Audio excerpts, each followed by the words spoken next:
Қайырлы күн баршаңызға. Бүгін сіздермен хит болған трайфл десертін үй жағдайында жасаймыз. Десертіміз көздің жауын алатындай өте әдемі, дәмді болып шығады. Видеоны соңына дейін көріп, менімен бірге болыңыздар.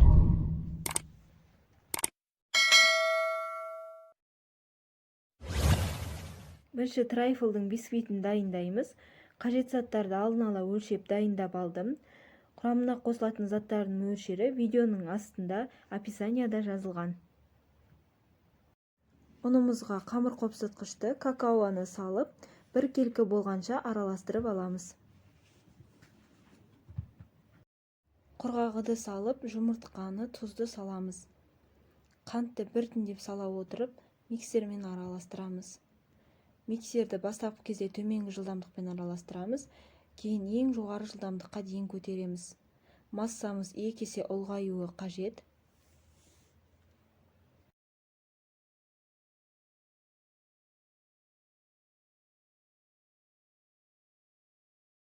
Миксерлеуге 3-5 минут уақыт кетеді. Осындай аппақ масса болғанда тоқтатып, сұйық май, сүтті құйып, миксердің төменгі жылдамдығында бір араластырып аламыз. Одан кейін құрғақ массамызды саламыз. Құрғақ массаны бірден салмаңыздар. Видеода көрсетілгендей аз-аздап сала отырып, миксердің төменгі жылдамдығымен араластырамыз.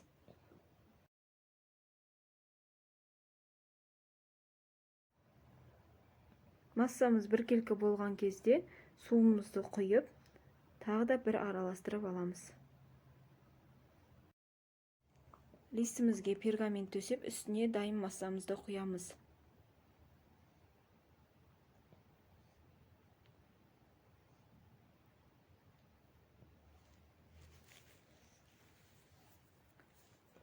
Лопаткамен біркелкі қылып тегістеп аламыз. Қызып тұрған пеште 180 градуста 25-30 минут пісіріп аламыз. Бисквитті суытып алдым. Жартысын кубиктап турап, трайфлға қолданамыз. Маған 4 трайфлға бисквиттің жартысы ғана кетті. Жарты бөлігіні тоңазытқыш немесе мұздатқышта сақтауға болады. Келесі жолы трайфл дайындағанда қолданасыз. Достар, трайфлдың креміне қайнатпалы крем пайдаландым. Кремнің жасалу жолы менің каналымда көрсетілген. Төменге сілтемесін тастаймын. Ескертетін жағдай, кремді алдын ала дайындап, суытып аламыз. Бисквитті пісірмей тұрып, алдында қайнатып, суытып қойыңыздар.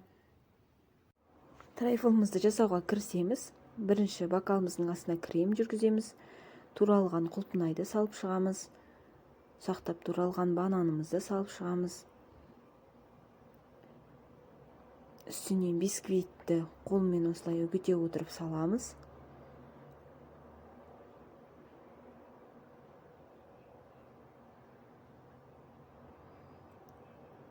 Крем жүргіземіз.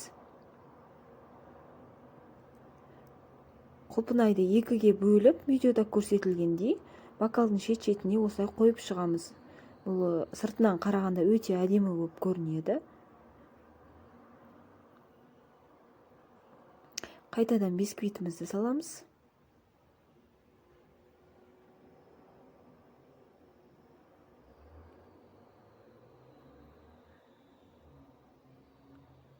Үстінен крем жүргіземіз. Мен әсемдік үшін шие қолдандым және құлпынайды қолдандым.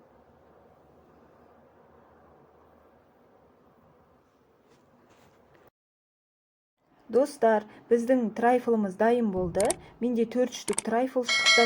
Бір күн тоңазытқышқа қойып, екінші күні жесеңіз, кремі сіңіп, керемет дәмді болады.